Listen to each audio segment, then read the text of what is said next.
Friends, শুভ সন্ধ্যার শুভেচ্ছা জানাচ্ছি সবাইকে। এই হোটেলের ওই লাস্ট ঘরে আমরা আছি।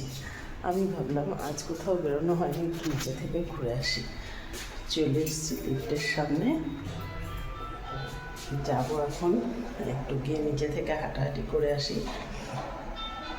একদম ভাল লাগছে না, ঘরে বসে বসে সারাক্ষণ এত তো থাকি না, তার জন্য ভাবলাম একটু ঘুরে আসি নিচে থেকে। চলো, লিফট এসে গেছে।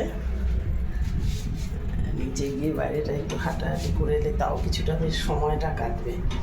বাড়িতে তো অনেক বেশি কাজ হয়, এখানে তো সকালে 2-4টে ছেলের জামা কাপড় ধুয়ে দিয়ে, আর আজকে একটু তাও ওই রাইস, তোমার কেটলিটায় রাইস বানিয়ে খেয়েছি।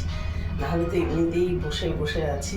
অবশ্য কাল শ্রী সিদ্ধিবিনায়কের পুজো দিতে গিয়ে বেশ অনেকটাই হয়রানি হয়েছে আর কি। আর হোটেলে একটু এক্সটেনশন করানোর আছে। চলো,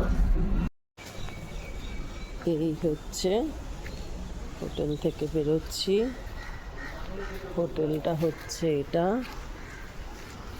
খুব সুন্দর। এই দেখো, টিপ টিপ করে বৃষ্টি শুরু হয়ে গেল। এই দেখো, জলের মধ্যে দেখাচ্ছি, বুঝতে পারবে। যাওয়ার উপায় নেই কোথাও, বৃষ্টি চারদিকে। এখানে তো এমন অবস্থা, যবে থেকে এসেছি তবে থেকেই।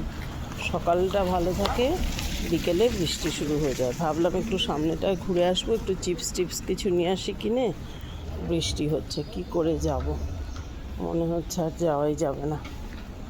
অবেলায় জল পড়ে তাহলে তো আবার খারাপ হবে। আর এখানে তো সন্ধে দেরিতে হয়।